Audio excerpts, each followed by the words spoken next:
Imagine you see your own funeral, but you're alive, trying to understand why your family decided to bury you. This story will redefine your understanding of betrayal and show how devastating lies can be. That day, while making coffee, I felt the vibration of my phone. A video message from Mrs. Langford, our former neighbor. I hadn't heard from her in years. Seeing her name on the screen triggered a flood of memories that seemed long forgotten. The message was brief, without greetings or explanations. "I'm so sorry about your parents. I can't believe what I saw today." My stomach clenched. I played the video. The camera showed a church, the same saint. Martin's, where I attended Christmas services as a child. The camera slowly zoomed in on two figures standing at the podium, my parents. My mother, dressed in black lace and pearls, dabbed at fake tears. My father, tense and solemn, read from a trembling piece of paper. Behind them was a coffin, and next to it, my photograph in a large frame adorned with flowers. I froze. "No." My father's voice echoed through the phone. "She was always a difficult girl, but we loved her. We did everything we could." My vision blurred. He was reading a eulogy, my obituary. "Though she left this world too soon, we pray her soul finds peace." What? I wasn't dead. I stood in my apartment, alive, breathing, shaking. This couldn't be true. I played the recording over and over. Their faces didn't change. Their voices didn't tremble with grief. They were calm, composed, theatrical.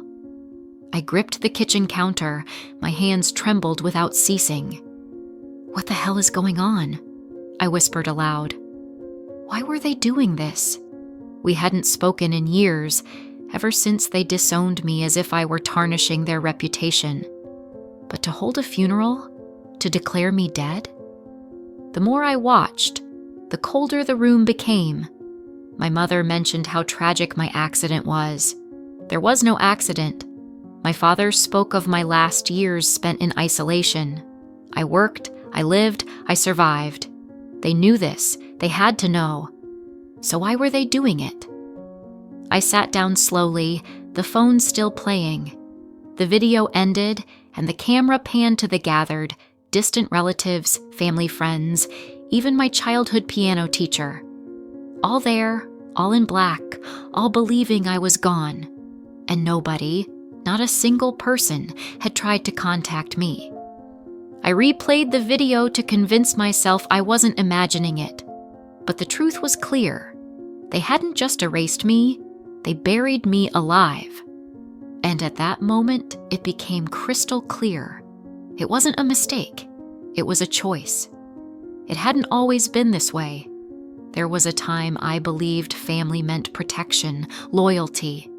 That illusion crumbled 3 years ago, the day I was cast out of my own life like trash into the wind. The truth is, I didn't steal the money. It was Elena, my younger sister, the golden child who could do no wrong. She embezzled nearly $80,000 from the family business account. She was reckless, addicted to a lifestyle she couldn't afford.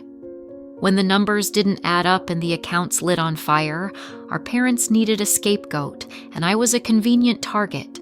I still remember the exact words my mother hissed at me in the kitchen. "Better one ruined daughter than two." My father didn't even look at me when he said it. "You've disgraced us. You're no longer our daughter." The next morning, I was gone. No money, no explanations to anyone, just silence. I tried calling, writing, sent letters. Nothing. My number was blocked. When I reached out to family friends, they'd suddenly stop responding. One by one, the doors that had always been open slammed shut. I became a ghost, not just to them, but to the whole world that once knew me. Eventually, I did what broken people do. I left. Moved abroad, got a cafe job, changed my number, learned to live quietly, barely appeared online, hardly spoke my name. But even then, deep down, I clung to hope. hope that someday someone, anyone would call, ask how I was, say this was all a mistake. That day never came. Instead, something worse did. Last year, I tried to retrieve my old email account, but it didn't work. When I contacted the support team, they said the account had been deactivated due to a user death notification. My name was marked deceased in their system, officially, digitally, entirely. They hadn't just rejected me, they erased me. I couldn't sleep that night. The video replayed in my mind in a loop. Their voices, their fake grief, my face next to a coffin I had never seen. My own funeral without me. Something was off, and I began to dig. First, I called my Aunt Rachel, my mother's older sister. We hadn't spoken in years, but she always secretly gave me candy at family gatherings. She answered on the second ring. "Hello? Aunt Rachel, it's me, it's Maya." Silence, then a click. She hung up. I called again, blocked. Then I tried to reach out to cousins. One sent me a thumbs up emoji and didn't answer again. Another asked, "Is this some sick joke?" Nobody believed that I was me, except for one, my younger cousin Sam, who always looked up to me when we were kids. He responded a little hesitantly, "Maya, are you really alive?"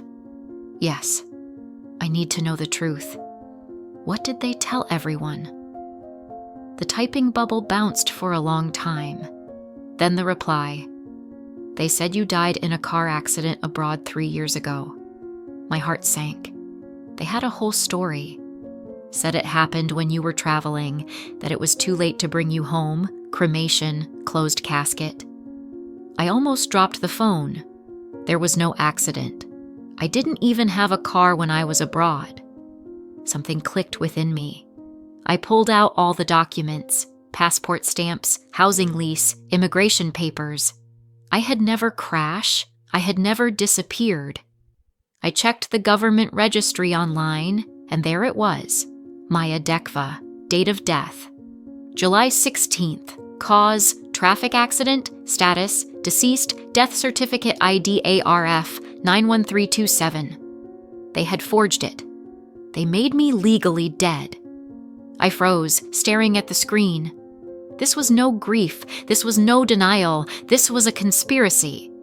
But what were they hiding that was worth burying me alive?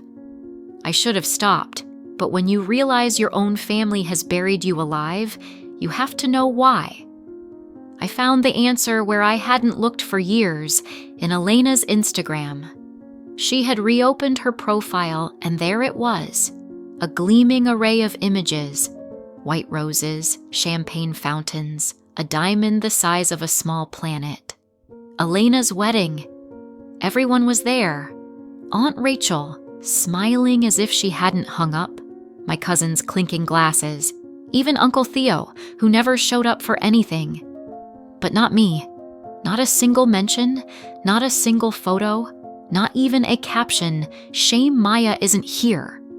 I had been erased as if I had never existed. I looked closer at one of the photos from the reception, and there he was, giving a speech. Her husband stood smiling beside my father, who held a glass of wine and spoke into the microphone, smiling with the caption, "To the daughter who always made us proud." And there it was, the switch, not just forgotten, but replaced. Out of curiosity, I checked the family business registry. A couple of clicks, and I froze. The trust fund left by my grandparents for me, for education, seed money, it was all transferred to Elena 6 months after my death. Legally, quietly. She hadn't mourned me. She profited from me. I stared at her smiling face in the white dress, sparkling in the sun, and it struck me. My sister didn't just replace me. She erased me. Enough. If they wanted to see me dead, they were about to witness just how alive I was. The next morning, I walked into a law office with a stack of documents and a fire in my soul. Passport stamps, work contracts, tax documents, lease agreements, flight records, indisputable, unforgiving evidence. The young lawyer looked stunned. "You're contesting your own death?" I slid the forged certificate across the table. "I'm not dead, but I'm going to pursue them." He blinked, nodded slowly. "Then let's start with a fraud complaint and a petition to revoke the death declaration. It will take time, but legally—" "I don't have time," I interrupted, "because there's a memorial service for me this Sunday." He glanced up and I didn't blink. Earlier that day, I had received a message from an unknown number, just one line. "They're holding a memorial for you next Sunday at St. Albans." No name, no explanation. But I knew the church, knew the address. It was real, and so was my plan. I stood by my apartment window that night. The city's lights flickered below, like sparks waiting for gasoline. They wrapped me in lies, buried me in silence, pretended I never existed. But now I had a stage. Let them mourn, let them weep, let them play, and when the curtain rises, let's give them a funeral they'll never forget. St. Albans had never been so full. Cars lined the street like a funeral parade. Heavy church doors opened just enough to let in mourners dressed in black, crying, whispering, hugging each other, as if tragedy had touched them personally. I watched from across the street, black coat, sunglasses, still invisible. It was surreal, like watching a play about a character who looked like me, sounded like me, but wasn't me. Inside, the performance began. The organ played something slow and tragic. Candles flickered beneath my photo, the same one they used in the fake obituary. I remembered the day it was taken. I was genuinely smiling then. My father stood at the pulpit, face solemn, voice loud enough to be heard. She was complicated, but we loved her. She lost her way, and though we couldn't reach her, we never stopped praying for her return. My mother sat in the front row, dabbing tears with lace handkerchiefs, as if she'd practiced for weeks. Her sobs were delicate, perfect. And Elena, she stood nearby, pearls clenched in hands as if they held her heart together. My sister Maya was complicated, but she was mine. I wish I'd had the chance to say goodbye, a lie wrapped in a tear and tied with a bow. I approached the door close enough to hear. The priest lifted a hand solemnly. "May her soul rest in peace." I exhaled slowly. Not yet. The show was still on, but the main character hadn't arrived. Let us now stand for a moment of silence. The clergyman's voice echoed through the church like a final call to the curtain. Everyone rose, bowed heads, hands politely folded over hearts. And in that suspended breath, I opened the doors. The sound was sharp, deliberate. 2 heavy oak doors creaked like a shattered tomb. The cold light from outside poured into the church, spilling down the aisle like a spotlight, and I stepped into it, slowly, deliberately. Each step on the marble floor resounded like a gunshot. Silence cracked. Stunned faces. A whisper sweeping through the hall like wildfire. "Isn't that her? It can't be." A child's voice sliced through the tension. "Mom, isn't that her?" I removed my sunglasses. Eyes met mine, wide, disbelieving, frightened. My mother's face paled, her lips trembled, and she collapsed. A theatrical faint, as if she'd rehearsed it. My father's mouth dropped open, his glass slipped from his fingers. "Elena!" Elena locked eyes with me and froze, her jaw clenched. Her necklace was twisted in her grip, and the half-full glass of champagne slipped from her hand, splashing across her perfectly white shoes. The priest, stunned, took a step back. I continued walking, every eye in the hall tracking my steps, unsure if they were seeing a ghost or retribution. perhaps I was both. I didn't say a word. I didn't need to. My presence was a thunderclap after the lies, a consequence they had prayed would never come. By the time I reached the front row, the room was holding its breath. I turned, meeting everyone's gaze with a smile. Let the truth begin. I stood before the church under my own portrait, the same photo they used to mourn me, to bury me. I turned to face the crowd, dozens of eyes watching me as if I had risen from the grave. Well, let them watch. I cleared my throat and spoke into the silence. I heard I was dead, but I'm here to set the record straight. A ripple went through the room. No one moved. Some held phones in their hands but forgot to blink, let alone hit record.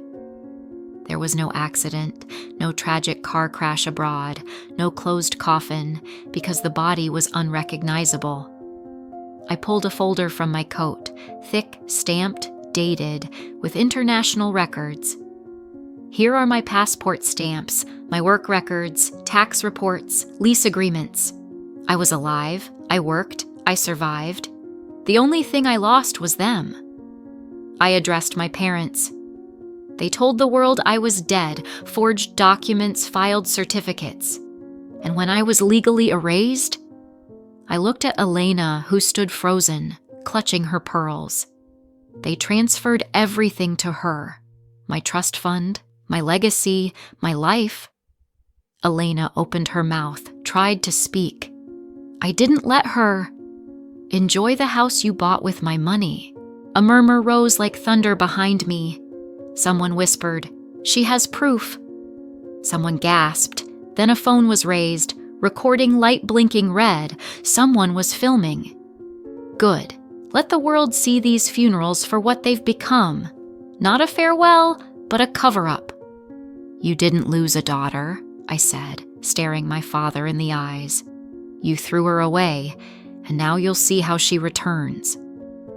The lies turned to ashes, and I just struck the match. I turned one last time. My father's face was pale, my mother still trembling in her seat, Elena, empty, defeated, with no pearls left to clutch. You buried me to protect yourselves, I said calmly. But I'm back. No more cries, no more lies. Only silence, heavy, final. As I stepped out, the church bells began to ring. How symbolic. A funeral toll, but this time not for me.